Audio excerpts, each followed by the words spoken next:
नमस्कार। First India news की खास प्रस्तुति हेल्थ फर्स्ट में आप सभी का बहुत बहुत स्वागत है। मैं हूं आपके साथ डॉक्टर जयती मिश्रा। जिस तरह से आप जानते हैं, क्योंकि फर्स्ट इंडिया के हेल्थ फर्स्ट में हर बार हर नए एपिसोड में आपको मुखातिब करवाते हैं, रूबरू करवाते हैं हेल्थ इंडस्ट्री से जुड़े हुए सभी एक्सपर्ट्स के साथ, जिनकी अपने अपने क्षेत्र में अनुभवों की एक बड़ी लंबी फहरिस्त है। लेकिन आज का दिन हेल्थ इंडस्ट्री के लिए बहुत खास है, क्योंकि हम बात कर रहे हैं 17 नवंबर की सर्वाइकल कैंसर, जो कि महिलाओं में सबसे आम कैंसर है। यानी कि अगर कहा जाए कि महिलाओं को किसी चीज़ के बारे में जानकारी पहुंचाने की कोशिश की जाए अपनी बॉडी से जुड़े हुए, अपनी हेल्थ से जुड़े हुए टाइप में, तो cervical cancer is one of them. और 17 नवंबर को विश्व सर्वाइकल कैंसर एलिमिनेशन डे के तौर पर मनाया जाता है, जिसका जो उद्देश्य है वो सीधे तौर पर यही है कि महिलाओं में जागरूकता लेकर आएँ। क्योंकि सर्वाइकल कैंसर के लिए तो अब जिस तरह से इंजेक्शन भी है, उसके लिए वैक्सीन भी है और क्योरेबल है। भ्रांतियों को दूर हटा करके इस दिन की उपयोगिता को बढ़ाना बहुत जरूरी है, और इसीलिए फर्स्ट इंडिया का हेल्थ फर्स्ट आज आपको मुखातिब करवाने वाला है 3 उन शख्सियतों के साथ जो लगातार इस दिशा में काम कर रही है। सबसे पहले अगर आपको मुखातिब करवाऊं, हमारे साथ है डॉक्टर अरुण चोगले। सर बहुत बहुत स्वागत है आपका। सर के लिए अगर बताऊं तो इंटरनेशनली रिस्पेक्टेड प्रोफेसर हैं, मेडिकल फिजिसिस्ट हैं, हेल्थ टेक्नोलॉजी इनोवेशन, शिक्षा और रिसर्च में लगातार काम करते आ रहे हैं और बरसों का अनुभव है। ज़्यादा तो कुछ नहीं कहूँगी, सर ही बताएंगे अपने इंट्रोडक्शन के साथ। सर सबसे पहले बहुत स्वागत है। वीना आचार्य जी हमारे साथ है, डॉक्टर वीना आचार्य मैम के बारे में अगर कहें तो 28 वर्ष की आयु से लगातार इसमें अपनी सेवाएं वो दे रही है। और जिस टॉपिक पर आज हम बात करने वाले हैं, महिलाओं से जुड़े हुए कैंसर के बारे में, और खासतौर पर सर्वाइकल कैंसर। बहुत से ऐसे रोगी जो जिंदगी की होप खो चुके होते हैं, जो जिंदगी जीने की आस को खो चुके होते हैं, मैम ने उन्हें एक नया जीवन दिया और लगातार बच्चियों को, किशोर अवस्था में जो बच्चियां हैं, उन्हें लगातार इस चीज़ के लिए जागरूक कर रही है। मैम बहुत बहुत आपका भी स्वागत है। सीमा सेठी जी हमारे साथ में है। सीमा सेठी जी का परिचय अगर मैं दूं तो सेक्रेटरी है वो जयपुर रिलीफ कैंसर सोसाइटी की। और अब आप सोचिए कि इस तरह के संस्थान के साथ जुड़ना एक सेक्रेटरी के तौर पर, उनके कंधों पर बहुत बड़ी जिम्मेदारी।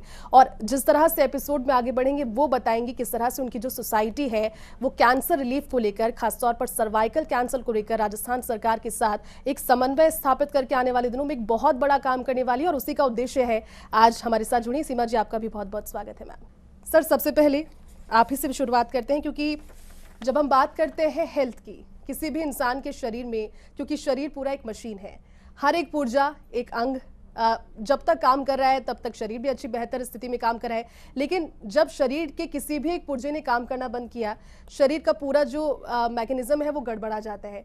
आप लगातार कई वर्षों से, कई दशकों से मैं कहूँगी कि लोगों को सेवाएं देने हैं। सबसे पहले तो सर शुरुआत कैसे हुई, क्योंकि सेवा का कार्य है, क्या वो चीज़ थी जिसने आपके मन में इस उद्देश्य को जगाया कि नहीं जनसेवा करनी है, वो भी एक बेहतरीन डॉक्टर के तौर पर? मैं 1984 में मुंबई टाटा मेमोरियल हॉस्पिटल के ट्रेनिंग के बाद आर.एन.टी मेडिकल कॉलेज उदयपुर ज्वाइन किया, और वहाँ पे उदयपुर कैंसर रिलीफ सोसाइटी थी जो डॉक्टर शुरवीर सिंह जी और डॉक्टर आर.के. अग्रवाल ने स्टार्ट की थी। और मेरा सबसे पहला जुड़ाव उनसे हुआ कि कैंसर के क्षेत्र में इलाज तो एक चीज़ है, लेकिन मरीज को और उनके जो साथी आते हैं उनको संभल प्रदान करना और अवेयरनेस करना, क्योंकि लोगों में कैंसर के बारे में ऐसी अवधारणा थी कि कैंसर मीन्स कैंसर अब मृत्यु ही है, लेकिन कैंसर क्यूरेबल है, कैंसर को हम प्रिवेंट कर सकते हैं, कैंसर को होने से रोकथाम कर सकते हैं। ये शुरुआत मेरी वहाँ से हुई। और 2000 में जब मैं यहाँ एसएमएस मेडिकल कॉलेज ज्वाइन किया, तब जस्ट ये जयपुर कैंसर रिलीफ सोसाइटी की स्थापना हुई। 25 साल हो गए, हम सिल्वर जुबिली हमने मनाई। जी। और उसके साथ साथ अवेयरनेस में खूब काम कर लिया, होम केयर में हमने काम कर लिया, और अभी एक बिरा उठाया है जो जयपुर कैंसर रिलीफ सोसाइटी और सीमा सेठी जी हमारे साथ लगे हुए हैं कि कैंसर के ऊपर अभी एक जो है एचपीवी ह्यूमन पैपिलोमा वायरस के ऊपर जो वैक्सीन, और वो भी भारत में जो सीरम इंस्टीट्यूट ऑफ इंडिया जो है जिन्होंने कोविशील्ड बनाई, उन्होंने बनाई है, इंडिजिनियस है, चीपर है, और 4 जो स्ट्रेन है एचपीवी पर काम करती है। लेकिन आज राजस्थान में अभी ये फ्री में अवेलेबल नहीं है, 11 राज्यों ने किया है। लेकिन ये जयपुर कैंसर सोसाइटी ने बीड़ा उठाया कि 14 लाख जो लड़कियां हैं 9 से 14 साल की, उनको हम फ्री देंगे। एक बहुत ही स्तुत्य उत्क्रम है, और आज मैं फर्स्ट इंडिया का बहुत आभारी हूँ। आज 17 नवंबर हम वर्ल्ड कैंसर एलिमिनेशन डे जो हम सेलिब्रेट कर रहे हैं WHO के इसके ऊपर, जिसका टारगेट है 90-70-90 यानी 90% लड़कियां जो है उनको वैक्सीनेशन दिया जाए 2030 तक। 70% जो है उनका जो आपका पैप्समेयर और टेस्ट हो और 90% को ट्रीटमेंट मिले। इस उपलक्ष्य में जो आप प्रोग्राम कर रहे हैं वो बिल्कुल ही काबिले तारीफ है और हमें ये प्रोत्साहन देता है कि और एक कार्य करने के लिए। प्रोत्साहन तो आप हमें दे रहे हैं। अब आप सोचिए कि आज के ज़माने में अगर देखा जाए तो किसी को मुफ्त में कोई कुछ नहीं देता, किसी के पास इतना समय नहीं, लेकिन आप जैसे लोग इतने बड़े ओहदे पर बैठने के बाद अगर निचले तबकों के लिए, महिलाओं के लिए, गरीब बच्चियों के लिए अगर इस तरह की सोच रखते हैं तो बहुत अप्रिशिएट करने वाली बात है। वीना जी से बात करते हैं। मैम, सबसे पहले बहुत बहुत स्वागत है, समय निकाल कर आप आई। बहुत बड़ा अनुभव, मेरी उम्र से ज़्यादा अनुभव आपको है मैम इस इंडस्ट्री में, लेकिन कैंसर ये शब्द आज भी जब सुनते हैं ना तो मन में एक डर, एक सिरहन होती है, एक लगता है कि नहीं कैंसर अब हो गया है तो अब। लेकिन मैं चाहूँगी कि आप हमारे दर्शकों को समझाएं कि कैंसर कोई हवा नहीं है। अगर कैंसर को अर्ली स्टेज पर समझा जाए, इसके लक्षणों को समझा जाए तो आज भी इसका उपचार किया जा सकता है। इस तरह का कोई केस या फिर कुछ कहना चाहें? मैं डॉक्टर वीना आचार्य, जो 30 से 40 साल हो गए मुझे SMS मेडिकल कॉलेज में, मैं ऐसे हेड ऑफ डिपार्टमेंट काम करती थी और स्त्री रोग विशेषज्ञ हूँ। और जो आप सर्वाइकल कैंसर की आज हम बात कर रहे हैं, एक ज़माना था कि सर्वाइकल कैंसर में हमारे देश में 70% महिलाएं वो एडवांस स्टेज में आती हैं और हर 8 मिनट में एक महिला सर्वाइकल कैंसर से डेथ हो जाती है। दुनिया की सबसे ज़्यादा महिलाएं, ऑलमोस्ट 1/3 जो महिलाएं हैं वो सर्वाइकल कैंसर से हमारे देश में हैं और 1/3 महिलाओं की इसकी वजह से डेथ हो जाती है। तो सर्वाइकल कैंसर हमारे देश में सबसे ज़्यादा है, जो कि महिलाओं में होने वाला सबसे इम्पोर्टेंट कैंसर, ये गर्भाशय के मुख का कैंसर होता है। और सबसे ज़रूरी है कि शुरू में इस महिलाओं को इस तरह का कोई सिम्टम साइन नहीं होता है। जब वो एडवांस स्टेज में चली जाती हैं, जब उन्हें तकलीफ होती है, खास तौर से जैसे कि माहवारी में अनियमितता हो जाती है, महीना बंद होने के बाद, मीनोपॉज के बाद, जब उनको ब्लड ब्लीडिंग हो जाती है। टैबू था कि 30 से 50 साल की औरतों में ये ज़्यादा जल्दी बीमारी होती है, लेकिन आजकल मैं देख रही हूँ कई केसेस जिसमें अर्ली स्टेज में भी लड़कियों को ये प्रॉब्लम। जो सर्वाइकल कैंसर है, इसका जैसे अपन ने बताया कि यही एक ऐसा कैंसर है जिसका हमको इटियोलॉजी पता लग गई, कारण पता लग गया। अभी भी डॉक्टर साहब ने बताया कि इसका कारण ह्यूमन पेपिलोमा वायरस है। जैसे कोरोना वायरस के बारे में जैसे सुना, वैसे इसका एक वायरस है जिसका नाम है ह्यूमन पेपिलोमा वायरस। ये सेक्सुअली ट्रांसमिटेड होता है, मेल से फीमेल, फीमेल से मेल को सकता है। तो ये दोनों पार्टनर में ये कैंसर हो सकता है, ये बहुत ज़रूरी है। और ये कैंसर बहुत अर्ली स्टेज में डायग्नोस हो सकता है। और इस जैसे कि विश्व जो संगठन है उसने इसके लिए मुकुम 2020 में एक ये प्रोग्राम लॉन्च किया था कि 90% लड़कियों को, हम 9 से 14 साल क्यों कहते हैं, कि उस टाइम पे HPV इन्फेक्शन होने के पहले ही हम उनको ये वैक्सीन लगा दिया जाए, तो दैट वो प्राइमरी प्रिवेंशन हो जाएगा। तो प्राइमरी प्रिवेंशन हो जाएगा तो वो इन्फेक्शन ही नहीं होगा। अगर उन्हें इन्फेक्शन, क्योंकि इस इन्फेक्शन के कोई साइन सिम्टम नहीं होते हैं, तो महिलाओं को ये पता ही नहीं पड़ता है कि उनको ये इन्फेक्शन हो गया है। और अगर वो इन्फेक्शन हो गया है और 30 से 40 साल की उम्र में शादी हो गई है और बच्चे हो गए, तो मेरी राय है कि सभी महिलाओं को 30 से 40 साल 45 साल की उम्र में अपनी एक जांच करवा लेनी चाहिए। वो एक जिसे हम सेकेंडरी प्रिवेंशन है, ये दूसरा कदम है कि वो पहला कदम हो गया वैक्सीन करवा दे, दूसरा कदम है कि स्क्रीनिंग समय पे कर। अगर स्क्रीनिंग में थोड़ी सी भी गड़बड़ हो तो वेट ना करें, समय ना गंवा रहे, क्योंकि इसको 100% रोका जा सकता है अगर हमको प्राइमरी अवस्था में इसका इलाज कर देंगे। तो ये हमारा तीसरा कदम होगा। और यही एक ऐसा कैंसर है जो कि हम 100% हम रोक सकते हैं, इलाज कर सकते हैं। तो हमको इसके लिए आज आपने हमको बुलाया, तो जागृति सबसे इम्पोर्टेंट है, क्योंकि अगर वैक्सीन करवा लेंगी लड़कियाँ, अधिक से अधिक लड़कियाँ वैक्सीन करवाएंगी तो उससे कोई इस इन्फेक्शन से पूरी तरह से रोका जा सकता है। नहीं तो बाद में इसकी बड़ी और जो कि हमें प्रॉब्लम महसूस हो रही है इतने सालों में, महिला आती नहीं है कि समय में कोई तकलीफ नहीं है तो हम क्यों अस्पताल जाएं। बॉडी तो संकेत देती है, लेकिन उसको वो लगातार इग्नोर करते हैं, तो शर्मा बारे की वजह से और कई सारे बहुत सारे चैलेंजेस है हमारी स्टेट में कि महिलाओं में एक तो अवेयरनेस नहीं है, एजुकेशन की जो प्रॉब्लम्स हैं उसमें बड़ी फैमिलीज में बड़े लोग आने ही नहीं देते हैं। जो मैं वैक्सीन के लिए प्रॉब्लम महसूस कर रही हूँ, लोगों को बड़ी भ्रांतियां इसके बारे जी, में जी। कि इस वैक्सीन से कुछ प्रॉब्लम तो नहीं हो जाएगी, इस वैक्सीन से बच्चों में ऐसा तो नहीं है कि महामारी में। आफ्टर कोविड लोग अब वैक्सीन के नाम से भी थोड़ा डरने वो लगे लगे। हैं। आज भी आगे मुझे- जैसे जैसे एपिसोड में हम आगे बढ़ेंगे इस पर बहुत Yeah. अच्छे से डिस्कशन करेंगे, लेकिन सीमा Yeah. जी हमारे साथ में। Yeah. सीमा जी, सबसे पहले first of all very congratulations, बहुत बहुत बधाई कि आप और आपकी पूरी टीम पात्र है मेरी और पूरी फर्स्ट इंडिया फैमिली की ओर से, क्योंकि मैम बहुत सोशल कॉज है। अगर कैंसर को हम समझे, कैंसर नाम सुनकर लोगों को जीने की उम्मीद मेरे ख्याल से कम खत्म हो जाती है, लेकिन आप 14 लाख से ज़्यादा बच्चियों को आप वैक्सीनेट करने वाली हैं, वो भी अपने एक्सपेंसेस पर। सरकार का सहयोग तो मिल रहा है, लेकिन उम्मीद करते हैं कि राजस्थान वो 12वां राज्य बनेगा देश का जहां पर फ्री वैक्सीनेशन हो सकेगा। लेकिन मैम, क्या वो चीज़ थी जिसने आपको इस कोशिश के लिए आगे प्रेरित किया? पूरी टीम के साथ आज कैसे ये काम चल रहा है और आगे वाले क्योंकि 17 नवंबर है आज हम उस दिन पर बात करें जब इस बीमारी को हमारी जड़ों से एलिमिनेट करने की हम बात करें, तो क्या कहेंगे सबसे पहले? सबसे पहले तो मैं फर्स्ट इंडिया टीम का बहुत बहुत धन्यवाद करती हूँ। कैंसर पे काम करना मुझे था पसंद, लेकिन मैंने इसको अपना एक जुनून नहीं बनाया था। मैं 25 साल से बिजनेस वूमेन और सोशल वर्क में हूँ और बहुत सारे फील्ड्स में सोशल वर्क करती हूँ, लेकिन जब मैं पहली बार किसी कैंसर से पीड़ित बच्ची से मिली थी, तो जब मैंने उसका आत्मविश्वास, कॉन्फिडेंस देखा था और वो जिस तरीके से उस बीमारी से लड़ रही थी देखा, तो मुझे ऐसा लगा कि जब ये बच्ची लड़ रही है बिल्कुल, तो हम क्यों नहीं ख़त्म करें इस बीमारी को, ताकि ये एक बच्ची लड़ रही है, शायद 2 लड़ रही होंगी, 10 लड़ रही होंगी, लेकिन क्यों लड़ें? बिल्कुल ठीक। क्या ये जी नहीं सकती? बिल्कुल ठीक। इनको भी जीने का हक है, इस बीमारी को ख़त्म होने का हक है। जब हम पोलियो पे विजय पा सकते हैं, जब हम और कई बीमारियों पे, HIV पे भी अब काफ़ी कंट्रोल है, तो इस पे क्यों नहीं? तो बस मैंने ऐसा सोचा, और जो संस्थापक हैं हमारे सुधीन गेमावत जी, उन्होंने मुझे बेटी बना रखा था, तो उन्होंने मुझे काफ़ी टाइम से बोल रहे थे ज्वाइन करने के लिए। मैंने ज्वाइन किया, और ज्वाइन करने के बाद जब मैं डोर टू डोर जाने लगी, हॉस्पिटल टू हॉस्पिटल जाने लगी और सारे ही मरीजों से जब मिलने लगी, उनको जब अपने सीने से लगाने लगी, उनका जब दर्द सुनने लगी, तो मुझे लगा कि नहीं, कैंसर शब्द को ख़त्म करना है।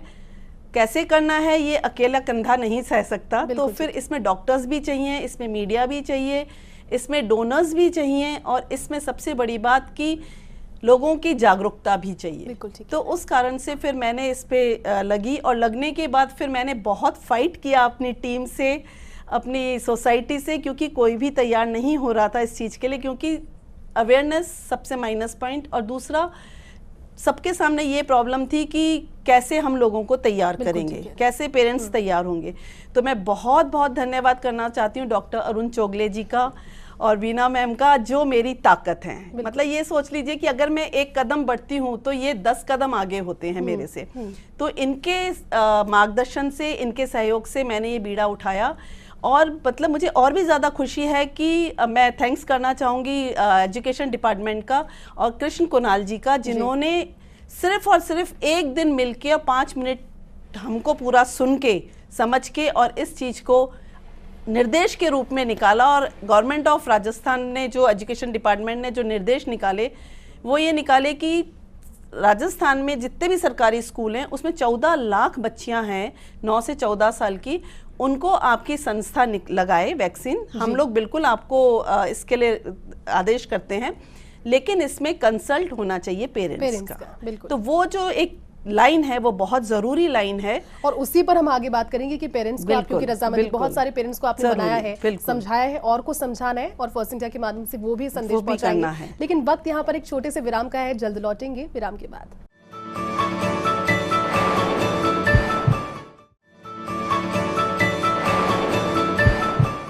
ब्रेक के बाद आपका स्वागत है। ब्रेक पर जाने से पहले हमारे साथ सभी डॉक्टर्स और सीमा जी मौजूद थे, वो बता रहे थे अपने कॉज के बारे में। डॉक्टर अरुण से सवाल, सर, जिस तरह से सीमा जी ने जिक्र किया कि इस बीड़े को अकेला उठाना मुनासिब नहीं था और ना ही संभव था, लेकिन आपने कोशिशें की। मैं चाहूंगी आप दर्शकों को बताएं कि कोशिशों की शुरुआत कैसे हुई और आज कहाँ तक वो आगे बढ़ पाई है। जैसे सीमा जी ने आपको बताया कि एक तो सबसे पहला होता है दानदाता। समाज में बहुत सारे दानदाता है, अगर कार्य आप कर रहे हैं और उनका पैसा सही जगह पहुंच रहा है, वो तैयार होते हैं। दानदाताओं की कोई कमी नहीं रही हमें।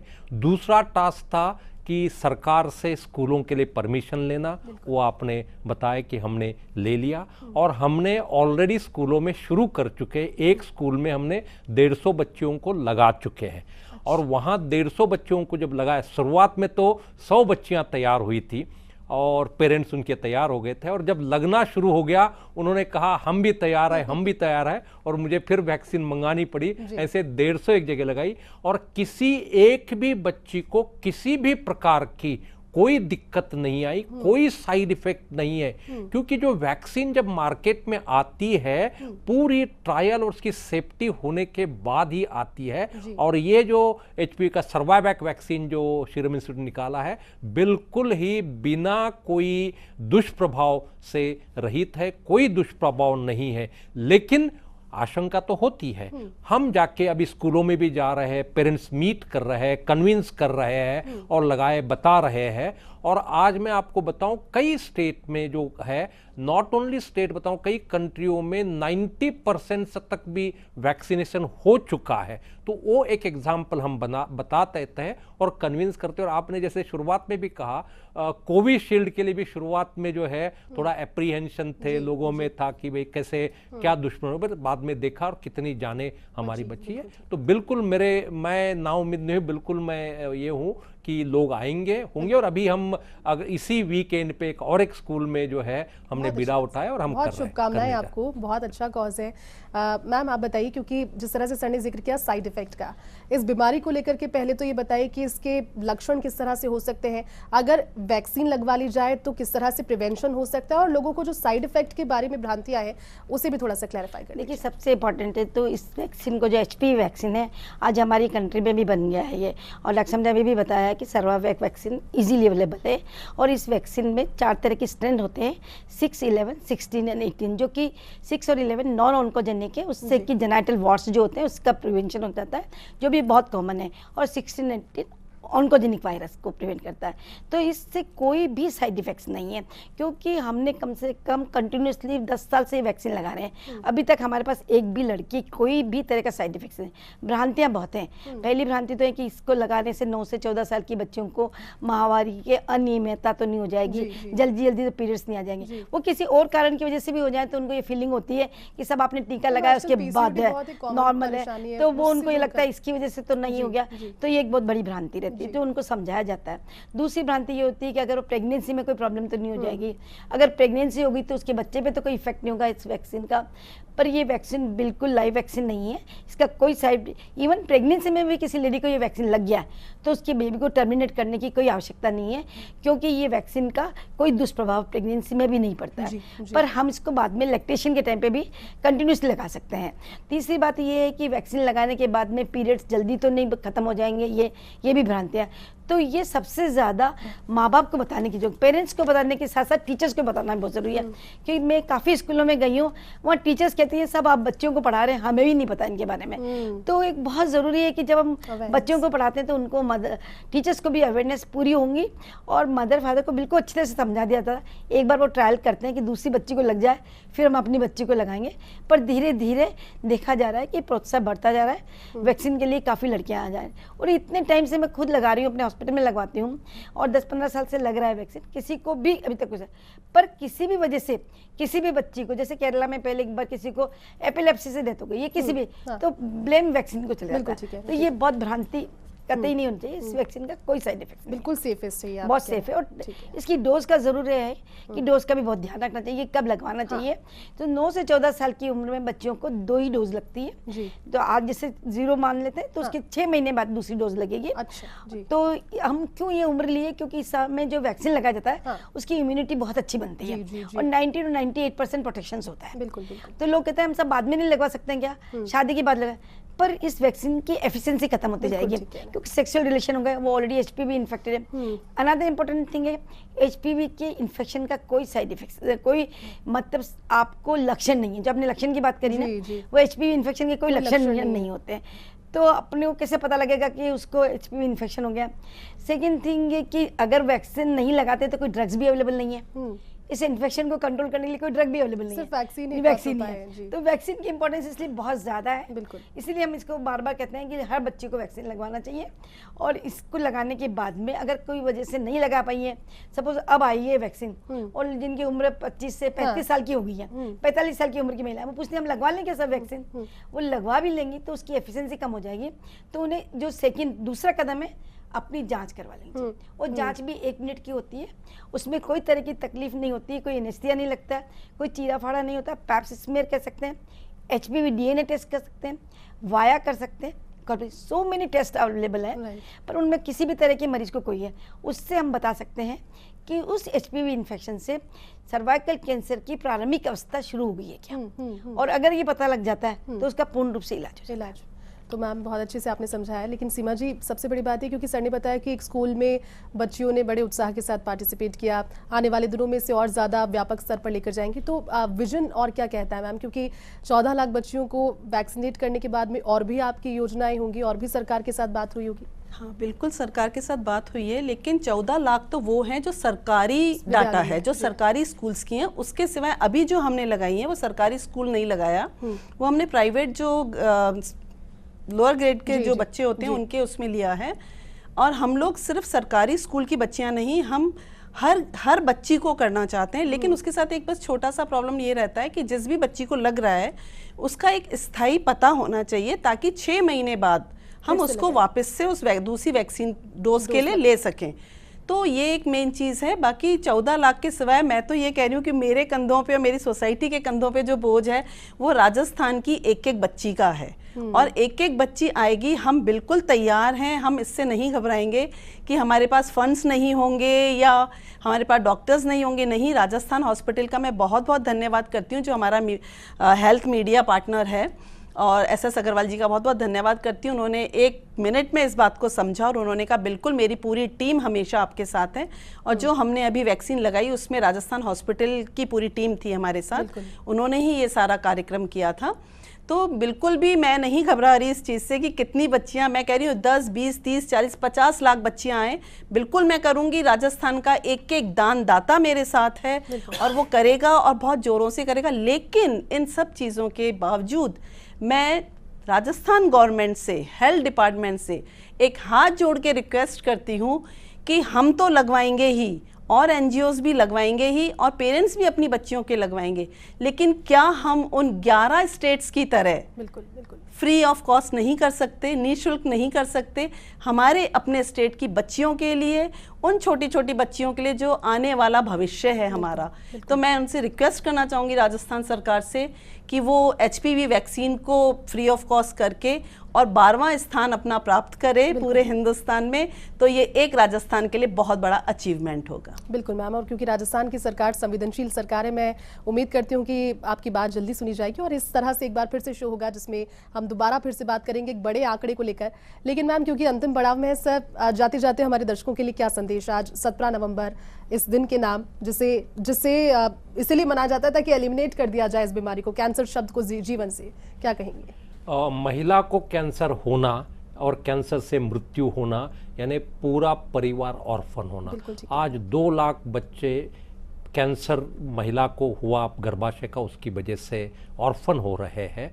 तो हम इस कैंसर को बिल्कुल होने से रोकथाम कर सकते हैं, और अगर हो भी जाए उसका पूरा इलाज संभव है। तो हम इस कैंसर के ऊपर विजय पा सकते। पहला thing is prevention is much better, so vaccinate कराइएगा, अपनी जांच करते रहिएगा। जांच करेंगे जल्दी पकड़ में आ जाएगा, 100% ये क्यूरेबल है। हमारे बहुत सारे सर्वाइवर हैं। तो बिल्कुल एक मैं कहूं कि ये जो HPV का टीका है हमारा एक ढाल है कि हमें इस प्रोटेक्ट कर सकेंगे। इसको आप बिल्कुल यूज। मैम आप क्या कहेंगी?